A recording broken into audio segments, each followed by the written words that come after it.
மடி நான் இன்றைக்கி முட்டை குருமா செய்ய போகிறேன். பார்க்கலாமா? நீங்கள் எல்லாம் எப்படி இருக்கீங்க? சௌக்கியமாக இருக்கீங்களா? அம்மா இன்றைக்கி முட்டை அவியல் பண்ணி வச்சுருக்கேன். இது ஒரு 5-6 பேர் சாப்பிட்லாம். அதுதான் ரெடி பண்ண போகிறேன். அடுத்தது வந்து ஒரு புடி அளவுக்கு பூண்டு வச்சுருக்கேன். ஒரு அரை புடி அளவுக்கு இஞ்சி வச்சுருக்கேன். சீரகம் ஒரு ஸ்பூனு.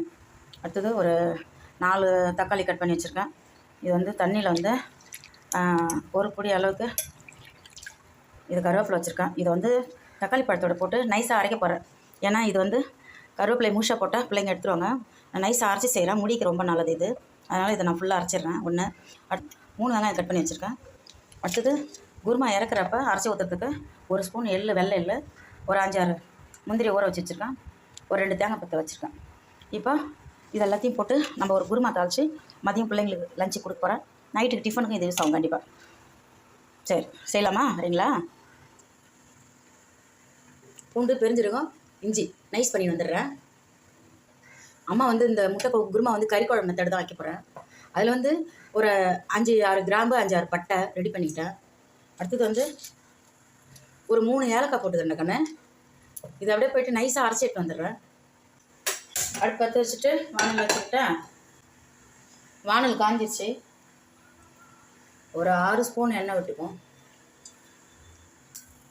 ஒரு ஸ்பூன் கடுகு போட்டுக்கிட்டேன். பொரிட்டேன். இது கடுகு பொரிஞ்சிச்சா பட்டுமா? இப்போ இதில் வந்து ஒரு 3 பெரிய வெங்காயம் கட் பண்ணி வச்சுருந்தேன் இல்லையா, அதை இதில் போட்டுக்கிறேன். வெங்காயம் நல்லா வதங்கணும். நல்லா வதங்கிட்டோம். வெங்காயம் வதங்கிட்டு இந்த தக்காளி நைஸாக அரைச்சிக்கிறேன். அது கூட இந்த கருவேப்பிலை ஒரு புடி வச்சுருக்கேன். இதை தண்ணியில் அலசிட்டு தக்காளி பழத்தோடு இதை நைஸ் பண்ணி எடுத்து வரேன். வெங்காயம் நல்லா வதங்கிடுறேண்ணா. இப்போ இதுக்கு நம்ம என்ன பண்ணுறோம், தேவையான அளவு உப்பு இருக்கு இல்லையா, இந்த உப்பை வந்து இதில் போட்டுக்கிறேன். போட்டு இன்னும் 1 நிமிஷம் இதை வதக்குறேன். சிலமா வெங்காயம் வந்து நல்லா கறி வதங்கிடுச்சு. இப்போ நம்ம இந்த அளவுக்கு பார்த்து என்ன செய்கிறோம், இந்த மஞ்சள் தூள் ஒரு ஸ்பூன் போட்டுக்கடா. இது ஒரு ஸ்பூன் போட்டுக்கோ. போட்டோமா, கலரி விட்டுட்டுமா. அடுத்தது வந்து மிளகாய் பொடி இருக்கு இல்லையா, ஏன்னா காரம் வேணும், 2 ஸ்பூன் போட்டுக்கிறேம்மா.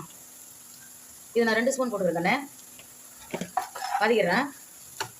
இப்போ அடுத்தது என்ன பண்ணுறோன்னா, இது எண்ணெயில் பொரிஞ்சிட்ருக்குது. அம்மா வந்து ஒரு புடி நிறையா நல்லா இஞ்சி பூண்டு நிறையா போடு. இதெல்லாம் உடம்புக்கு அவ்வளோ நல்லது. இஞ்சி பூண்டு எவ்வளோ இஞ்சி பூண்டு சேர்க்குறோமோ அவ்வளோ அந்த வாயில் தொல்லையெல்லாம் போயிடும். இஞ்சியும் பூண்டும் பசியை தூண்டும். பூண்டு வந்து உண்மையாலும் வந்து பூண்டு ரொம்ப உடம்பு ஆரோக்கியம். நான் கணக்கு பார்க்க மாட்டேன். நிறைய இப்படியே பூண்டு தான் போடுவேன் எல்லாத்துலேயும். அது பசங்களுக்கு வாயுவெல்லாம் நல்லா கலையும், உடம்பு கொஞ்சம் இலைக்கும். அதுக்காக தான் டைரியா இருக்குது. அடுத்தது இப்போ இந்த கருவேப்பிலையும் தக்காளி நைஸ் பண்ணிட்டு வந்துட்டேன். கருவேப்பிலை இருக்கிற இடமே தெரியாது வச்சுக்கோங்களேன். டேஸ்ட்டு வந்து கூடுதலாக கிடைக்கும். அதனால் அம்மா இதை வந்து இதில் விட்டுக்கிறேன். இப்போ நல்லா இதை வதக்கிறேன்டா கண்ணா.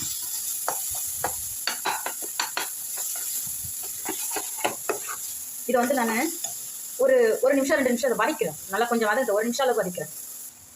வதங்கி ரெடியாக இருக்குது. இப்போ என்ன பண்ணுறேன், இந்த ஜாரை கழுவி இதில் விட்டுக்கிறேன். தக்காளி கருவேப்பிலை இதெல்லாம் அரைச்சேன் இல்லையா, அதை இதில் கழுவி விட்டுட்டேன். அடுத்தது அரிசி கழுவின தண்ணி தான் நான் சமையல் வைப்பேன். அந்த தண்ணி தான் அதில் விட்டுக்கிறேன். இது வந்து ஒரு 7-8 முட்டைக்காக குழம்பு வேணும்ல, அதனால் கொஞ்சம் கூடுதலாக தண்ணி கொஞ்சம் விட்டுக்கிறேன். கொதிக்கிட்டேன் நல்லா. அட்லீஸ்ட் ஒரு 10 நிமிஷம் கொதிக்கிட்டோம். அதுக்கப்புறம் சுண்டி வந்துடும். அதுக்கப்புறம் நம்ம செய்ய வேண்டியதெல்லாம் செய்யலாம். அடுத்தது இப்போ இந்த குழம்பு நான் என்ன பண்ணுவேன், இது ஒரு மூடி போட்டு மூடிடுறேன். இதை மூடி ஒரு 10 நிமிஷம் கொதிக்க விட்டுறேன். அதுக்கப்புறம் பார்க்கலாம், ஓகேவா? இறக்கு போகல ஊற்றுறதுக்கு வெள்ளை எள்ளு, முந்திரி பருப்பு, தேங்காய் பத்தை இதை நம்ம நைஸாக அரைச்சி குழம்பு கொதித்து வந்தோடனே இறக்கிடலாம். இந்த முட்டை குருமாவுக்கு முட்டை அவிச்சு வச்சு இல்லையா, இதை வந்து நம்ம கத்தியால் இப்படி கீரல் போட்டுக்கோங்க. அதில் அந்த குழம்புலாம் இறங்கி அந்த டேஸ்ட்டு வந்து உங்களுக்கு கொடுக்கும். சும்மா கத்தியால் ஒரு இப்படி அதை போட்டுக்கோங்க எல்லா முட்டையும். முட்டை குருமா ரெடி ஆகிடுச்சுடா. நல்லா சுண்டி வந்துடுச்சு. இப்போ வந்து இந்த முந்திரி பருப்பு, வெள்ளை எள்ளு, ஒரு 2 தேங்காய் பத்தை நைஸாக அரைச்சிட்டோம் இல்லையா, அது இந்த குழம்புல விட்டுக்கலாம்.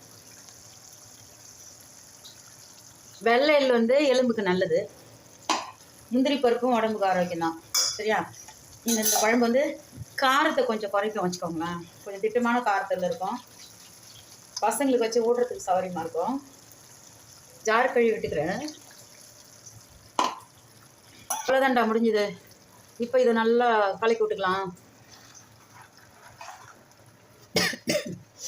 வெள்ளை இல்லை எப்போதும் உடம்புக்கு ரொம்ப ஆரோக்கியம். அதை வேலை செஞ்சுக்கிட்டு அந்த எள்ளு வாயில் 2 போட்டு மென்னுக்கிட்டே வேலை பாருங்க. அந்த எள்ளு குளிர்ச்சி உடம்புக்கு, வெள்ளை எள்ளு. சரியா? அவ்வளோதான். இது வந்து இந்த குருமா ஒரு கொதி வரட்டும். இந்த பால் விட்டு இருக்கு இல்லையா, அதெல்லாம் போட்டு மிக்ஸ் ஆகட்டும். நான் வெயிட் பண்ணுறேன். 1 நிமிஷம் கொதிச்சிருச்சுடா. தேங்காய் பால், முந்திரி பால், எள்ளு பால் போட்டு கொதிச்சிருச்சு. இப்போ கிண்டி விடுவேன். தீயை குறைச்சிக்கிறேன்டாக்கண்ணா. அவ்வளோதான், இறக்குற ஸ்டேஜ் வந்தாச்சு. இது அடுத்தது வந்து இப்போ நான் எக்கு போட்டு காட்டுறேன். இப்போ எனக்குன்னு ஒரு 2 கரண்டி 3 கரண்டி குழம்பு மீட்டுக்கிறேன். இன்றைக்கி சனிக்கிழமை வருது இல்லையா, அதனால் அம்மா சாப்பிட மாட்டேன். கவுச்சு இல்லாமல் ஒரு 2-3 கரண்டி குழம்பு எடுத்துக்கிட்டேன். இப்போ ஊருக்கு போகிறேன், அதனால எல்லா முட்டையுமே இன்றைக்கி பரிமாறிடுறேன். இப்போ பிள்ளைங்களுக்கு மீந்ததெல்லாம் ஒரு டப்பாவில் போட்டு ஊருக்கு எடுத்துன்னு போயிடுறேன். ஏன்னா நான் முட்டையை வீட்டில் வச்சுட்டு போயிட்டா அந்த முட்டை ஃபுல்லாக வீணாயிடும். அதனால் இத்தனை முட்டை போடுறேன். இல்லைனா இவங்க 2 பேருக்கு தகுந்த மாதிரி நான் செஞ்சுருப்பேன் இன்றைக்கி. எல்லாம் அட்லீஸ்ட் என்ன ஒரு 6-7 முட்டை தான் எக்ஸ்ட்ரா அப்படி வச்சுக்கோயா. இப்போ இந்த குருமா போட்டு முட்டை போட்டு அப்படியே ஒரு ஸ்பீட் வச்சு ஒரு கொதி விட்டுடுங்க. எப்படா இதை வந்து இட்லி சுட்டு குழந்தைங்களுக்கு இட்லியோட இந்த முட்டையை வச்சு குருமா வச்சு பரிமாறிடலாம். ஒன்று பூரியோடையும் பரிமாறிக்கலாம், தோசையோடையும் பரிமாறிக்கலாம், ரைஸோடையும் பரிமாறிக்கலாம். இது மாதிரி செஞ்சு பிள்ளைங்களுக்கு கொடுங்கடா கண்ணுங்களா. இப்போ குழம்புலாம் கொச்சி ரெடியாக இருக்குது. அவ்வளோதான், வேறு பாத்திரத்தில் மாற்றிட்டு அவங்களுக்கு நம்ம பரிமாறலாம். அவ்வளோதான், முடிஞ்சிச்சா? இப்போ ஆஃப் பண்ணிடுறேன். ஆஃப் பண்ணிட்டேன். இந்த முட்டை குருமா ரெடி ஆகிடுது. இதில் என்ன ஸ்பெஷல்னா, இதுலேயும் கருவேப்பிலை நைஸாக ஒரு புடி கருவேப்பிலை தண்ணியில் அலசிட்டு அது வந்து தக்காளி பழத்தோடு வச்சு நைஸாக அரைச்சி வச்சுருக்கேன். அந்த கருவேப்பிலை டேஸ்ட்டு சூப்பராக இருக்கும். மற்றபடி தேங்காய் பால், எள்ளு இதெல்லாம் போட்டு செஞ்சதுனால, அந்த முந்திரி பருப்புலாம் போட்டதுனால கொஞ்சம் டேஸ்ட் அதிகமாக கூடும். நீங்கள் இதை மாதிரியே செய்யுங்க. இந்த மெத்தட் செஞ்சு குழந்தைங்களுக்கு கொடுத்து பார்த்தீங்கன்னா, அம்மா இந்த டேஸ்ட் நல்லா இருக்குதுன்னு குழந்தைங்க ஆசையோட அன்போட கேட்டு வாங்கி சாப்பிடுவாங்க. சரியா? நீங்களும் நல்லா இருக்கணும், செஞ்சு சாப்பிடணும். அதிகமாக உடம்புல வந்து பூண்டு, இஞ்சி, மிளகு, சீரகம் இந்த மாதிரி ஐட்டம் தான் நிறைய சேர்த்துக்கோங்க சமையலில். நம்ம பிள்ளைங்க உடம்பு ஆரோக்கியமாக இருக்கும். சரிடா கண்ணுங்களா?